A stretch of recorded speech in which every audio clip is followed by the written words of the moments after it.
Okay, thank you. I'll call the meeting to order. The first item is the approval of the agenda. Does anyone have anything they'd like to add to the agenda? No? Would someone move that we approve it then, please? I will move. Tony moves and seconder, Chris. Thank you. All in favor? Thank you. Next item is the adoption of the minutes, and there's two sets of minutes. The first one from the February 17th meeting. Would someone move that we adopt those minutes, please? I will move again. And the seconder? Katie, Lorraine? Thank you. Before we approve them though, I'd just like to ask on page 4 of those minutes, right at the very top,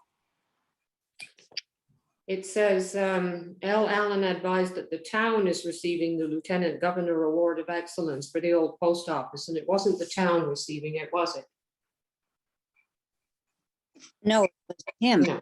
It was the owner, so that maybe that needs to be amended. Because it was Bruce Linton receiving the award, not the town. The building. Right. Right. So with that amendment, unless anyone else has any concerns, all in favor of adopting those minutes? Aye. Thank you.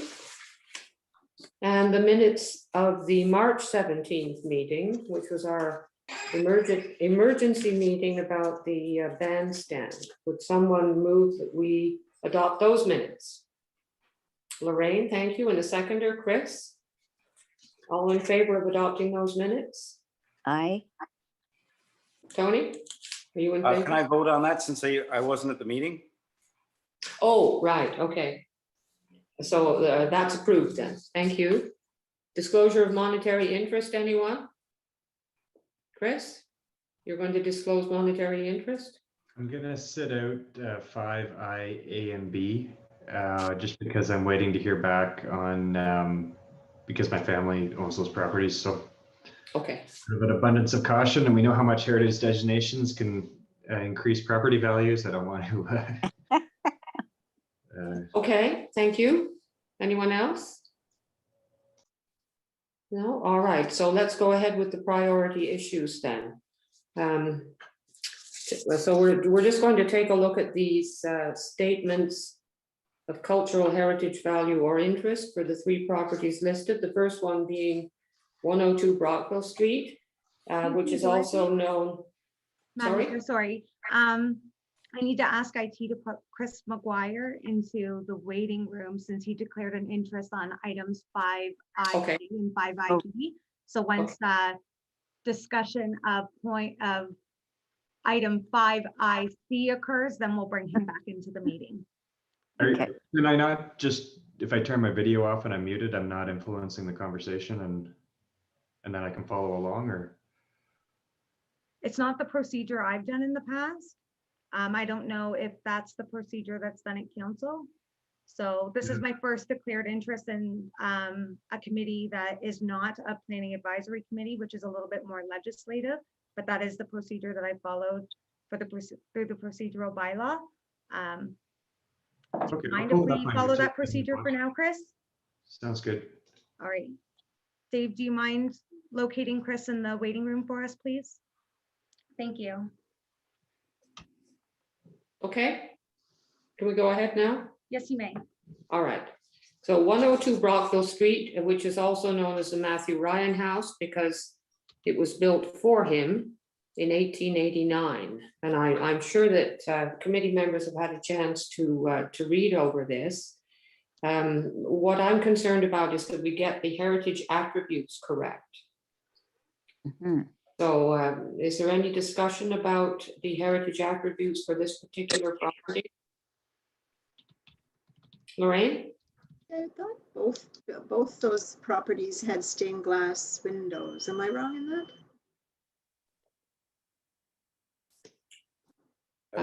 All the one. I don't think 102 Brockville has stained glass, but Okay, okay. 110 has decorated colored glass. Yes, yeah. I It has haven't read stained it. It has It has stained glass on one side of the door. The other side is a reproduction as it was broken. Right, but not 102 Brockville. 102, I can't recall ever seeing stained glass mentioned in that property. Okay, no, So the features that we would, heritage attributes that we would like to see preserved would be the tall, narrow, segmentally arched windows, the bracket style cornices under the eaves, the veranda, and the brick carriage house. The brick carriage house. But we can certainly add other attributes if we feel that that should be done. I wasn't sure. I just know that when we've been doing these, that we're often, like, the windows are just sometimes not that prominent, but I think anytime we have the stained glass in it, we should protect that, because it often is an easy one to just, when you're trying to do restoration, to get rid of, because it's very expensive to preserve it if you have to do any kind of integral change in it or whatever.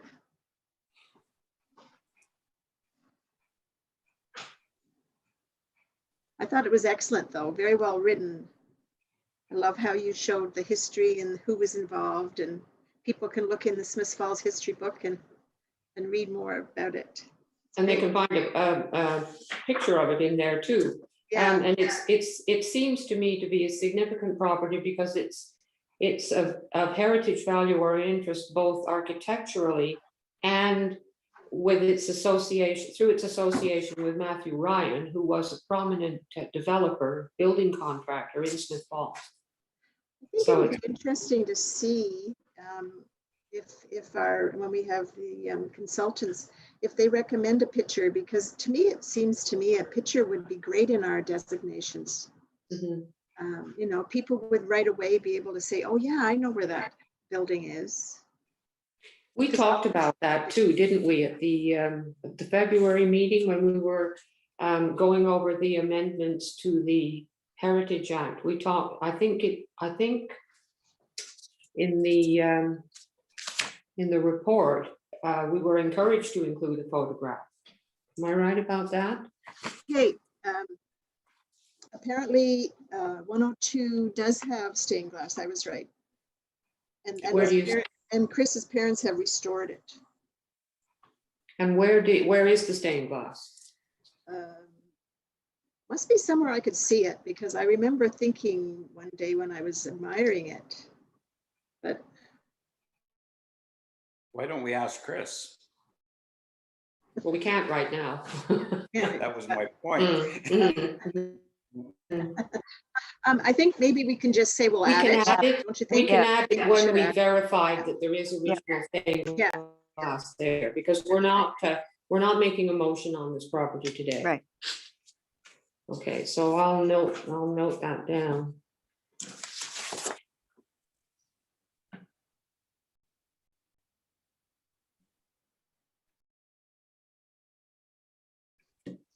I would Any just further add too comments that about this? even though, I mean, I know right now we're to stay at home, not to be wandering about looking at things, but as soon as that's over,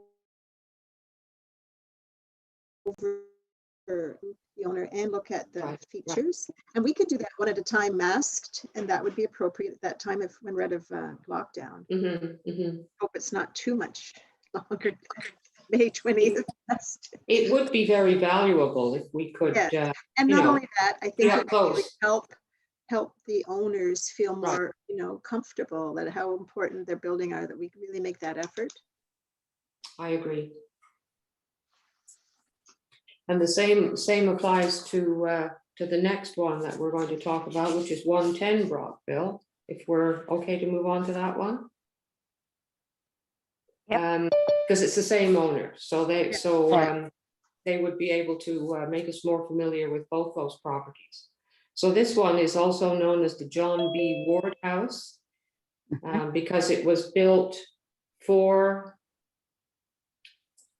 John B. Ward, who was one of the sons of Abel Russell Ward.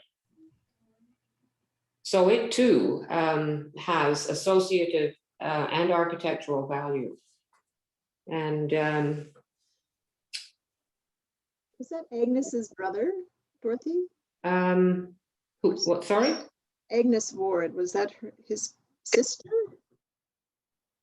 Or daughter? That was Agnes Lamb, wasn't it? Oh, well, isn't there an Agnes Ward? I don't know. I don't know either. I could be all mixed up, sorry. No, I don't know. We had some problems with this one because we had to do a reasonable amount of research to determine the architectural style. And in the end, we didn't really agree with what Lockwood's book had said about it. But anyway, the heritage attributes for 110 Brockville, the front facade, definitely with the French windows and the double doorway. The original decorated colored glass around the doorway, in the transom and the right panel. As Tony pointed out, on the other side, it had been replaced.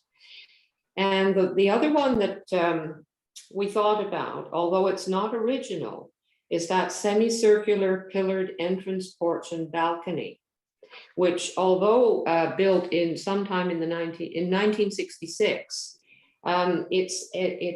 that front entrance has enhanced the neoclassical architectural style of the house. And without that front semicircular front entrance porch on there, the house would look quite different. In fact, the picture of it in Lockwood's book, it doesn't even look like the same house because it had a veranda like very similar to the one at 102 Brockville. But once that was removed, you could see then that the architecture was neoclassical style. So anything that we should be adding, or what do you think about including that feature, which was not original? I would vote to include it because I agree with what you said. It turns it from a very large, Blunt, ordinary house with a veranda when it was called the Elms. right. After the Davidsons purchased it and added that feature, it did change it really did enhance the look of it, I think.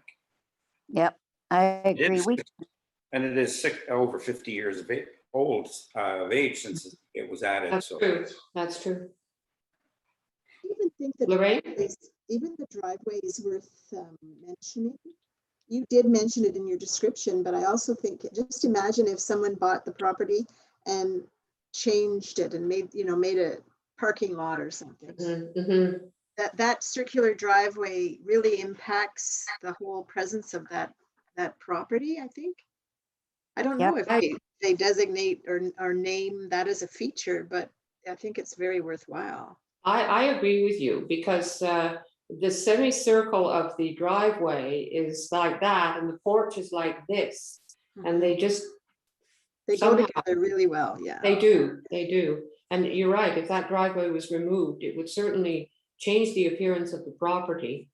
So do committee members think that should be an added heritage attribute? I would vote Yes. to include it. Me too, Katie. Yes? Yes. Jenny? Yeah, okay. We can mend that. Any other comments about this property and the description? It didn't describe that much of the doctor's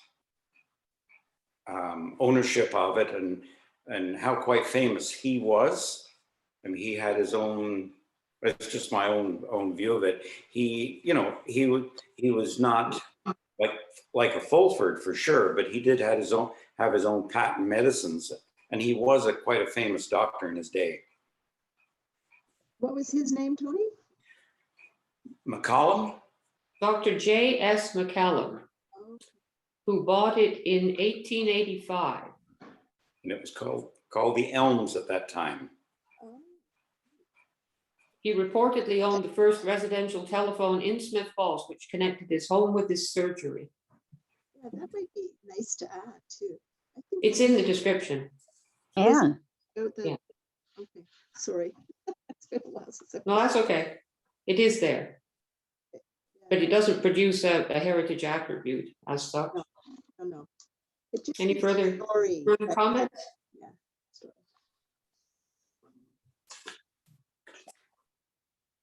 Okay, so the third one then is 39 Russell Street East. Mary? Sorry, I need to ask Dave to bring Chris Councillor McGuire back in? Oh, yes, he can come back right now. Thank you for reminding me.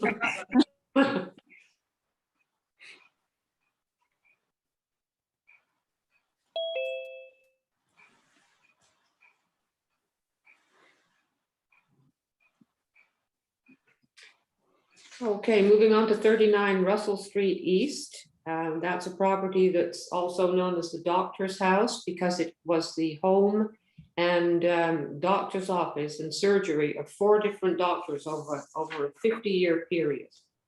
And we've talked about and looked at descriptions of this property for quite a while. It's an Italian villa style of architecture. And the prominent heritage attributes that we've identified are the prominent square tower with the pyramid-shaped roof and the open-centered dormers, the front facade with its variety of arch and window styles, the stacked angular bay windows to the right of the tower, and the carved ornamental wood brackets above upper windows and around the eaves. Any comments about that one, or?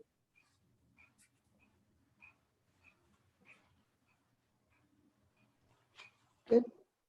That one was easier to do because it was a very extensive research project through Algonquin College on that particular property. So the information was right there at our fingertips.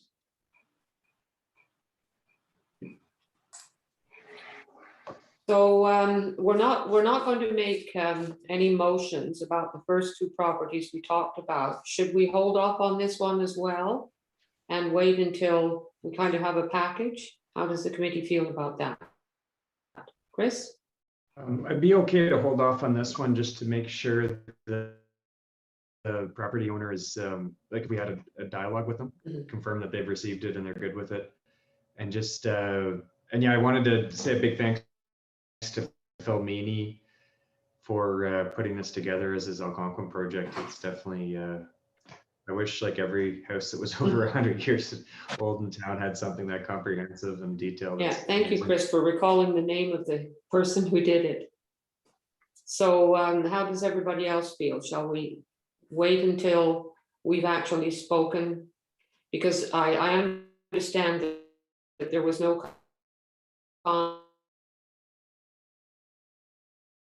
Carl, that there was no feedback from the property owners.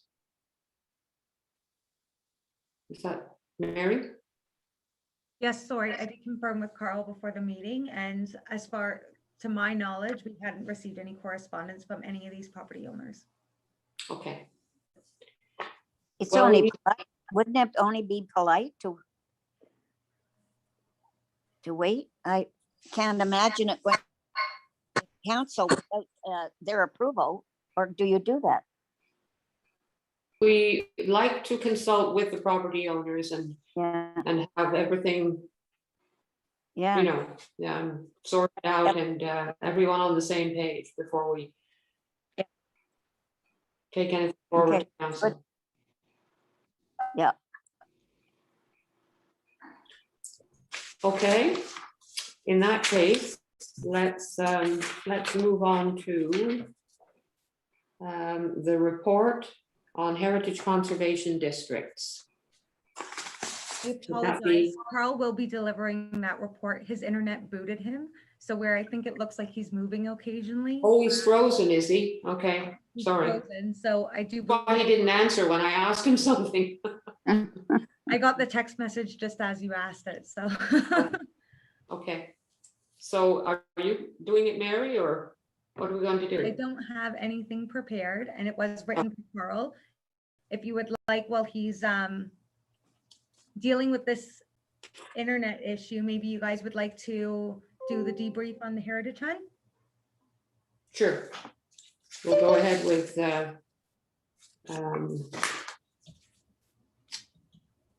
item 5.3 then, the 2021 Heritage Hunt debrief.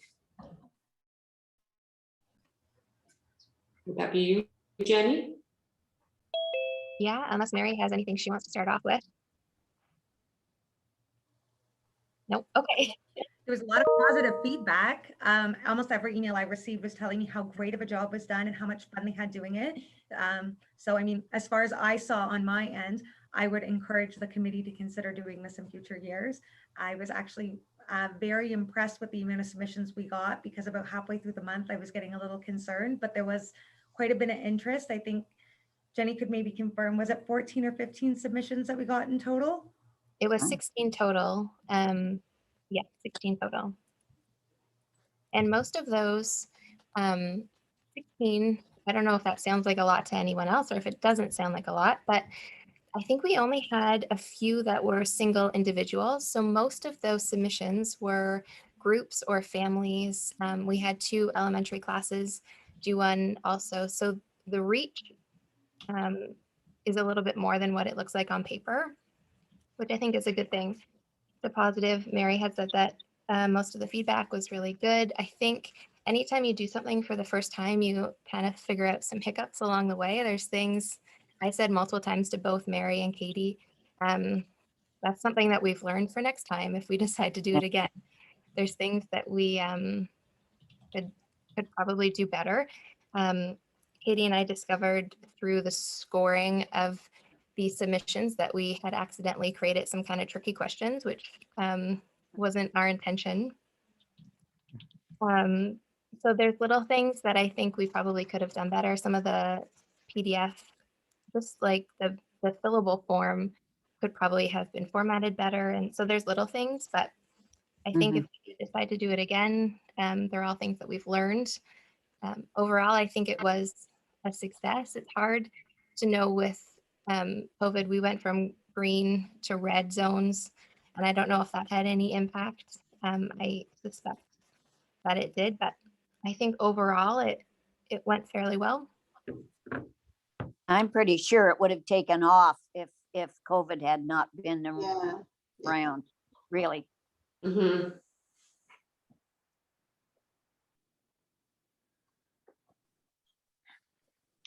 Lorraine? Well, I did mine. I didn't get them all. I had to ask Katie for help. But what I found when I was doing mine on my own, and I just did it sort of when I had a bit of time during the day, people would stop and, I'd say, it's okay, have you done this? And they're like, oh, wow, that's so, that's really cool. So I think for the first time, Yeah. got interest. And Yeah. I think the other thing it does is it makes people look at the buildings and the properties that they look at pretty regularly, because I would have guessed that I was going to do well. Being a little smug about that, and boy, was I wrong. So I found that interesting, and I thought that's good, because it really got me going to the buildings to check out which one had that particular. Yeah. Yeah. It was good. Can't believe, my hand is up if everybody can see it. I can't believe what I have learned about the facade of buildings since the bandstand information has come forward. I've seen porches I never saw before. Mhm. Yeah. We have lovely porches in Smith Falls. Yep. So That's for sure. Anyway, I think we should do it again next year, and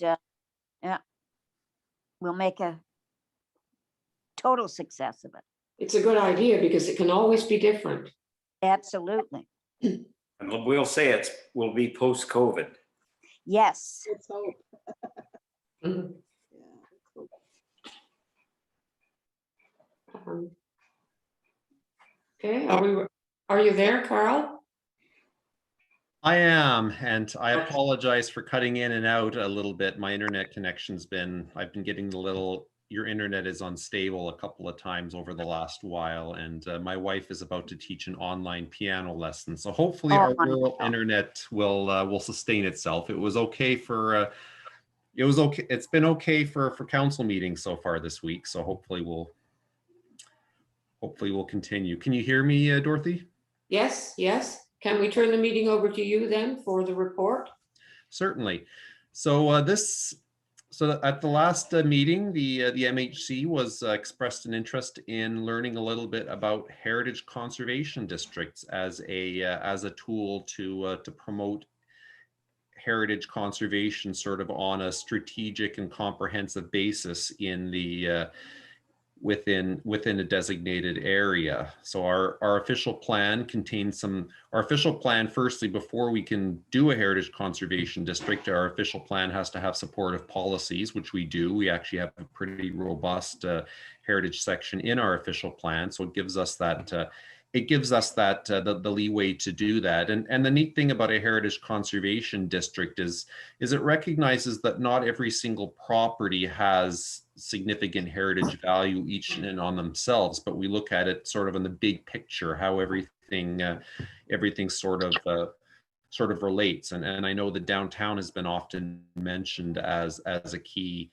as the most obvious example, but it doesn't necessarily have to be the only example. Like there's a few other neighborhoods in town that have been identified as sort of areas of sort of unique and distinct value. And Mary and I actually had a great conversation with a heritage planner from Cobourg, which is a town that's not that much bigger than ours, that has a few heritage conservation districts. So there are about 134 of them throughout Ontario. A lot of them are sort of traditional Main Street or residential neighborhoods. So I won't get into too much detail on the report. It's been prepared for the MHC's information, and it mostly speaks to sort of the legislative requirements that we need to follow, and that's set forward in the Ontario Heritage Act. So broadly speaking, the first step that we would need to do if council wants to do this is undertake an area study, and that area study is really sort of identifies the boundaries and identifies what it is that we want to do. The act does prescribe interim control provisions that we can do if council wants to do that, to sort of freeze development while we do that study, but there are limits on that, so that needs to be done very, very carefully. So before a district plan is, of course, would be what the key deliverable to accompany a designation bylaw, and that has to include under the act, it has to include a statement of the objectives to be achieved in designating the area, statement explaining the cultural heritage value or interest, a description of the heritage attributes, policy statements, guidelines, and procedures for achieving the stated objectives and managing change, and then also a description on the sort of minor alterations that can happen that aren't going to trigger a permit, which means, of course, that other alterations, more significant alterations, would need to be permitted by the municipality and need to be consistent with the plan. And the municipality is also bound by the district plan, and we can't pass a bylaw or do works that are contrary aren't contrary to that. So it does effectively replace outdoor the existing designations we have as they relate to the exterior alterations. If we're protecting interior attributes of a property, then those would remain in effect. So there's no formal application or step that initiates the process. It can certainly start by the Municipal Heritage Committee or a community group wanting to do that and provide that by council. I think an important piece, and I'll direct everybody to the bottom of the report, is the flow chart, a very, very helpful flow chart that sort of explains, I guess, the steps that need to happen. So there are some benefits to establishing a heritage conservation district, in that it develops an enhanced sense of place, provides an opportunity to develop an appreciation for the community's heritage resources. There's also been some studies done that have suggested that heritage conservation districts have had significant economic benefits within the area. There are some other considerations. Public engagement and participation is absolutely essential. The Act requires a single public meeting prior to the adoption of the bylaw, but there's a number of other opportunities where staff would strongly recommend we do that. And in discussion with our colleagues in other municipalities who've done this, that's really what has, there's been such a more significant buy-in if there's been meaningful public engagement where residents have the opportunity to really participate and help influence the process. There's always by nature, these are often controversial, but I think the consultation is such an important part of the process that addresses misconceptions and builds trust within the community. I don't want the committee to think that this is something that can happen very quickly. These are technical deliverables that would need to be contracted out to a qualified consultant. Certainly town staff are not, we would not be able to undertake the area study on our own or develop the plan. And depending on the boundary selected by the town, it is quite likely that the cost would be quite substantial, as we have a handful of designated properties, say in our downtown area, but not a ton. So there would have to be some research on that and a significant budget consideration that we would need to look at. Permitting process, of course, is something that would need to be ironed out. We'd need to develop an efficient and predictable approval process. And then also incentives are important too. There is obviously, this provides a regulatory framework, and I think we've had this conversation a few times, that to accompany the regulatory framework, we'd want the carrot of an incentive program that encourages property owners to make improvements to their property. And that can be done through a CIP or through other tax relief or grant programs. But so we would recommend certainly that be investigated if this is something that the municipality wants to take. So at this point, the purpose of this report was to provide a fairly high level overview of what a heritage conservation district is, and some of the things that we would need to think about when we look, if that's something that you would want to look into any further. So I think if there's specific items too that MHC would like staff to investigate, then we can certainly do that. Thank you. Chris and then Lorraine. Thanks a lot for this report, Carol. This is something I've really been looking forward to for a long time, and I think most of us have, and it's exciting to see it laid out as a roadmap in that table at the end of the document. I think as a town, we're a little bit behind our neighboring communities on this one, where most communities seem to have already gone through this process years ago. And I think a heritage conservation district's almost like planting a tree, where, you know, the best time was 20 years ago, the next best time's today. Yeah. So I think that we should really get that request into council at the next available meeting when there's, let's get this on the agenda as soon as we can. And let's get council's decision to study the area, because there's a lot of steps to this process. And I think we want to do it right, and we want to spend the time on it that we need to spend the time on it. But I think we should get that ball rolling as soon as possible. And Lorraine, you want to comment? Well, it's two things. The first thing, I agree with Chris, and I compliment this report. It's been great. It's very detailed and very easy to understand, but it's not new to Smiths Falls. I mean, this is I think it's my 8th year, maybe going into my 9th year, but no, 8th year. Anyway, I've been here for a while. And the first year, I think that I was a councillor, there were not many of us on a municipal heritage committee. Joyce Brennan and anyway, it doesn't matter.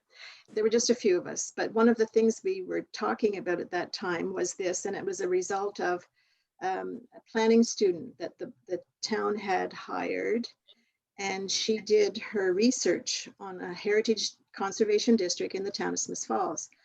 And that research then became part of our first symposium. And we had people think and talk about it and how it would work. And for me, I loved it. I thought it was really well done. And I mean, it was never then taken and moved along. But I think it would be worthwhile for us as a committee to have a look at it, because it didn't just involve the downtown. It involved some districts, some neighborhoods that sort of surrounded the district. And to the point in this, that the nice thing about a conservation district is we don't have to spend a lot of time on every single property, because the district creates that you know, protection of people. And not only that, encourages them to think, gee, you know, I want to do this in a very nice, I want to restore that facade. I want to do that kind of window in wood instead of aluminum and all those kinds of things. But I, you know, I really look forward to this. And like Chris, I think it should come right away. I'm not sure if we want, that student was Nikki Dwyer. She now is a counselor with the town of Smith Falls. And some of you have already seen it. I think you have, Tony. Yes, I have. Excellent. It was done at the museum. Yeah. Yes. But it doesn't have to be taken as exactly as it was, but I think it would give us an idea of how not to just think of a small street or a small little area. I think it makes more sense to have sort of well, you can read that and see the logic of having the support of neighborhoods. And it, if I remember right, it talks too about the water, and they all kind of run towards the water. And in my view, the water in our town is our most important asset. It's the prettiest part of our town. Tony? I agree with all comments. Great report, Carl. I would like to inform a little bit of information to the committee. I know somebody who lives down in the wartime houses off Queen Street, and this happened within the last 3 weeks. Somebody was knocking on the doors, offering people $250,000 for their homes. Oh. So I think we should not stagnate ourselves on this, or because especially on that area, if we lose one house, we've lost the area. And probably some of the motivation for doing this area if we start losing houses off Queen Street. So I think we should move along with it, and yes, I think we should go to council very soon. I'd like to ask Carl, assuming that we send this ahead to council, would you be presenting the similar report for council? Would that be you that would do that? Yes, and I'll discuss this with the clerk's office, just procedurally how we would go ahead, but certainly from our perspective, we would appreciate a motion from the Municipal Heritage Committee, and that motion can be presented to council to accompanied by some of the background information. I haven't read the report that was done some years ago. So if Tony or Lorraine or anybody could send it to me, that would be very, very helpful background information as well. The other background information that I can provide when it comes to the area study is all the research that we've already done, whether it be for properties of interest or designated properties or properties that we just know a little bit about. So I can pull all that together and send that to you as well, Carl. When it comes, because that will help with the area study, as with this report that Lorraine referred to, which I assume was was it not part of her master's program? Yeah, it Lorraine? was. It was So it's not something that council has ever considered, is it? well, I I think should say some of that council- it presented. Sorry, Tony, did you want to speak to that? Yeah, I think some of council did see it at the time because they were at the museum. I believe it wasn't her thesis for graduation. That's right. And it was presented at the symposium again as just a demonstration of what it could be. Mhm. And at that time, a few of the counselors were there, but of course, Jay and I and Sean are the only three still of that group. But So there is some work that's already been done, which will certainly help with the area study. So any more comments before we introduce a motion? Jenny, or? My only comment is, yeah, I definitely agree. I think it's worth getting in front of council as soon as possible, and seeing where it goes from there. I would also like to see a copy of the report if anyone has it. I'd be interested. Yes, I would too. I know Nikki has it. And I know I'm going to have to reach out to Nikki and ask her. I'm sure she wouldn't mind sharing it, but hopefully she hasn't lost it or He still has a copy. Carl, did you want to? Yes, if I may, if the committee is going to be considering a motion, I would certainly appreciate, I guess, just if the motion can include a sort of a geographic area that you're looking at, and maybe some rationale, just so that I can sort of direct and frame my report accordingly. I think that would be helpful. Carl, I think if you see and experience Nikki's report on her thesis, the groundwork is well laid. yeah, and she named it. I just right now, I mean, my brain is overloaded right now with tax season, but she named it after a name of some of that early history of the waterway. And so I'm going to try to reach out to her tonight after. I wanted us to talk about it before I did that, because I didn't want to ask for something that we hadn't talked about as wanting to have. But I'll reach out to her, and let's look at that first before the motion, because I think if we were thinking this was a really good one, you might want to use that descriptor just as a starting point, as a name too. Unless you have another idea for the area that you were thinking, Carl.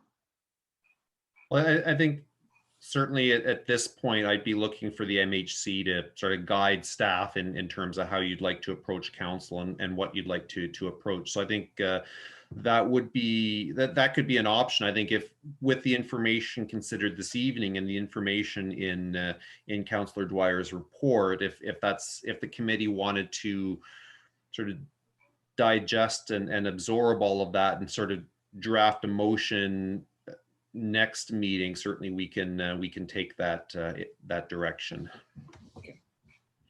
Chris?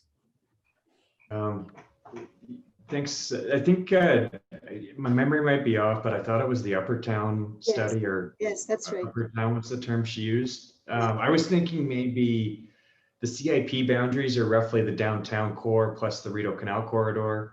It's a defined boundary that's already existing. No, you should be. Maybe we could start with that, because ultimately when they do this study, they're going to recommend a new boundary. But that, I think, does a good definition of that core that we're looking to get established in. And if we could do the motion tonight, then at least we've got a month ahead of us, right? Yes, that's me. Yeah, no, that's a good idea. Mary? Sorry, I just wanted to let everyone know. So it's not just the downtown core, there's actually also 2 pieces across the bridge as well that are included in that CIP area. So it's along the Lombard Street corridor, and then there's a small piece that also goes down Jasper Avenue. So it wouldn't just extend on this side of the bridge, but there's a little bit also on that side of the bridge, if they want to include the entire CIPA in the motion. I imagine our suggestion would be not to include the area on the other side of the river, but That's why she called it Upper Town. Yeah, Because it yeah. was on the other upper, side. okay. It's like, I saw it as kind of a triangle shaped area. Yeah, it was. Chris? I think that Rideau Canal corridor, having both sides, is important, because we've got, that gets is it the Ogle Cars house and the one across the street from it? It gets the, That's a good point. The Simpson House, Mm-hmm. yeah. and ultimately this study is going to make they're going to look at our assets and they're going to say, this is the boundary we recommend. So I don't know if we need to be too specific at this stage. Why don't we say in the motion, I don't know, Mary and Carl, if this would work, but say in the motion that we're working on developing an area that would have these things. We wouldn't have to be that specific until we have more of information that we really want to work on. Because really what we want council to approve is that we move forward with having a designated area. And we don't necessarily have to have that, I think, in the motion, do we? And we want council to go ahead with the area study, right? Yes. Yeah. Which will, in the end, delineate the area. Carl? That's right, Dorothy, yeah. Yeah, I think Chris's comment was bang on at this point. The area study is going to be what really recommends specific boundaries. So perhaps I'm hearing the committee sort of wants to focus on what's can be broadly considered the core. So sort of the downtown, maybe surrounding areas, doesn't have to include, we can look at the OP designation for the downtown, which is a little bit smaller than the CAP designation, but these are all different ways of saying the core. So perhaps the motion can say the core area, and that at least gives a geographic frame of reference that can be refined once the area study does its work. Chris? I would be comfortable starting a motion if we're at that stage. I think we are. Go ahead. Okay, so I move that, I should have written something down, but I move that the MHC requests that council begin a heritage conservation district study that focuses on the downtown core and Rideau Canal corridor before September 1st, 2021. I like the time frame. I would second that. Yeah, it sounds good. Yep. Mary? I would just like to repeat it because I was Yes, trying to please. remember words. Okay, so you move that the MHC request that council begin a heritage conservation district study that focuses on the downtown core and Rideau Canal corridor before September 1st, 2021. Is that correct, Chris? I think so. I was kind of making it up as I went, but does anybody have any edits? Rideau Canal corridor though. So I only have Rideau Canal corridor. Were you more specific at that spot? I think it's good to just keep it in there so that it shows that it's the whole, like we don't want to leave out the UNESCO site as part No, of this, that's I don't true. think, right? Are you suggesting that we're asking that they initiate the process by September? Is that Yeah. your? Yeah. Hmm. They can decline, but I think it puts it in, it shows how, you know, if we're serious about this and we want to get it done in this term, we need to start moving on it. Okay, so we have a motion, we have a seconder. Was that you, Tony? Did you second it? I did. You did. Okay, so the motion, it's been moved and seconded. So any further discussion before we vote?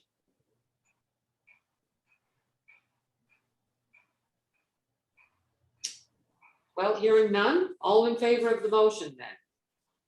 Aye. Unanimous. Thank you. Thank you very much. So what else do we have to consider? Oh, the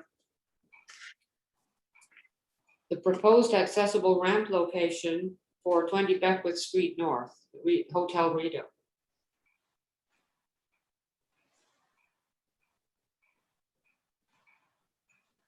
Mary? There doesn't really need to be a whole lot said to this. So this is just added on to the agenda for information purposes of the committee because there was a motion or an opinion moved last fall that the committee would like to see a ramp to the front entrance of this building. I understand that that's proven to be difficult. So they've come back with this proposal for the side entrance ramp that would be directly accessible off of Beckwith Street into a side entrance that will also be used by the commercial business to access a conceptually proposed patio between the hotel and the dollar store. I mean, they're not asking us to do anything or make any decisions. It's just for our information. Just for your information, so Carl and I reviewed the motion of the MHC last year and we felt that the motion did cover off the bases for this one as well, just stating that it wasn't, I believe that the motion, not having in front of me, stated that it was in your opinion that an accessible ramp wouldn't detract or interfere with the key attributes of the building. Okay. Lorraine? Yeah, I also think that I know that our chair of the accessibility committee, they spoke to her individually and got her advice. And I think it should come to that committee.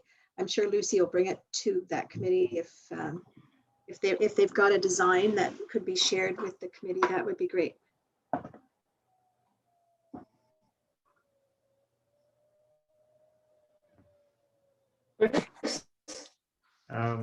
Yeah, I think it looks tasteful, and it's, I'm assuming it's gonna be a black vertical railing kind of thing. It's gonna be tucked away, but also still giving that Beckwith Street access, so they don't have to go on a big search at the back. So I think the Cinnamon Brothers and Ken Shelley and everybody in the Parkview team really deserves a lot of credit on this one, because it's a Mhm. win-win that It's a good that compromise. makes this. Good for Yeah. them. And would I be right in thinking that it will lead into, say, 2? Okay, good. And I love how, sorry, just on an aside, when we look at the drawings that we've been given, even the seating plan inside say 2 has been designed so that a wheelchair's got the building code separations from the chairs and the tables and the counters. So it's, I think it's going to be a really functional space, and can't wait to load up in some goodies there when it opens. Mhm.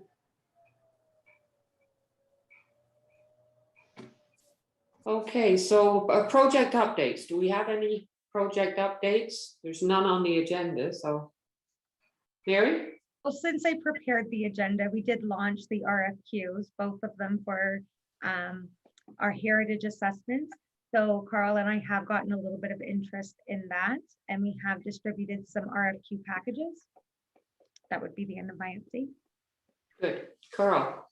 Yes, and a lot of the interest are from companies that we haven't worked with before, and some of them in the Toronto area, and I guess that's in a way, with all of the virtual, everything being done virtually, it also provides us a bit of opportunity, I guess, to get to sort of cast the net wider in terms of hopefully finding the right team to do these projects. Well, what is the timeline on this now that you've received some interest? How long does it go on? Mary, could you please confirm the closing date? Closing dates, again, what they're having in front of me, May 6th, if I'm not mistaken. So it was 3 weeks from circulation of the RFQ. So I do believe that it's May 6th.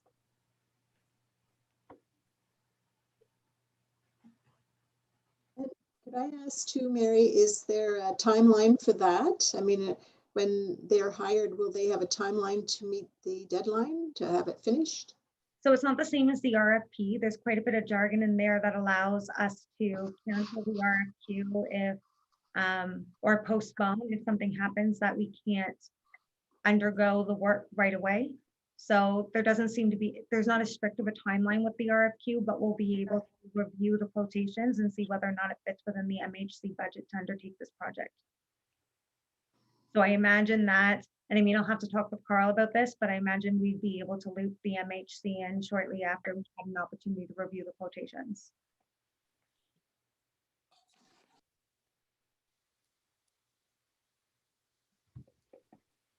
Okay, thank you, Mary, for that. So we're on to roundtable. Tony, you usually have something for roundtable. Do you this time? Well, I can give you a little update on the museum. We're working there in 1s and 2s, of course, being socially distanced, and not very much going on. We might have the locomotive coming from Cornwall. Another group has stepped forward to say they want to rehabilitate it.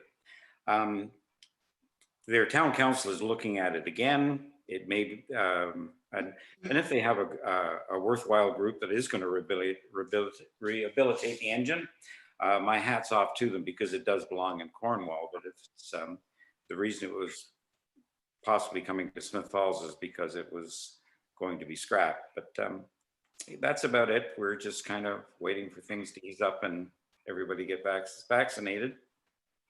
Mm-hmm. Oh, just one other thing. The Leonard store, the general store, the Flatiron building.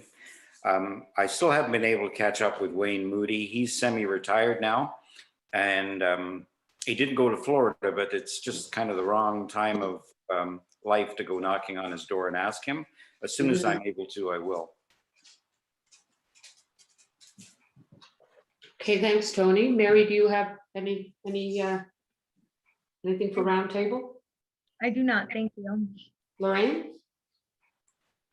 I can't remember if Chris and I shared about the town square, and it's the bandstand. You saw the bandstand, but also now Real is going to do a D-Pave day. I don't have the date written down, but I know it's coming up in May.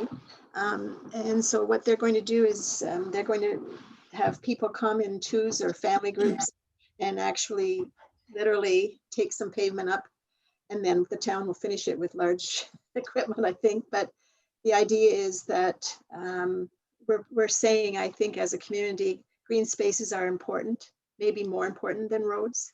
And this little road then will become a butterfly garden, similar to the one they have at Real. And, you know, we have interest in people putting trees in the green space. The bandstand that Tom put all of his money and heart and soul into will also be there. And hopefully it will just be a wonderful meeting place that's lovely to be in, and have some heritage aspects beside the library and the town hall. The bandstand will sort of be at the center of that. So I think you've probably been reading about it or hearing about it, but I just didn't know if you knew about the D-Pave day. You might want to sign up and have some fun. Is that the little street that's disappearing? Is that where they're Yeah, going to go? yes, Yeah. yes. That's a good idea. Yeah. Jenny, do you have anything? I have nothing. How about Chris? No, Carl? I have nothing to add at this point. Katie, are you still there, Katie? I guess not. I don't know. Katie? No, she's I think gone. she said she had to leave. I'm here. Oh, Okay. Do you have anything for roundtable, Katie? No, but I just want to thank Lorraine for speaking up about the D-Pave. That's great. see if you could bring one of those jackhammers. Always wanted to use one of those. Well, I have nothing to add either, so I guess we're done. Okay. Next meeting is May 19th. And would someone move that we adjourn, please? Sure, I can do that. Okay, Tony, thank you, Tony, and thank you very much, everybody. We've been very efficient, 1 hour. Good, That's great. great.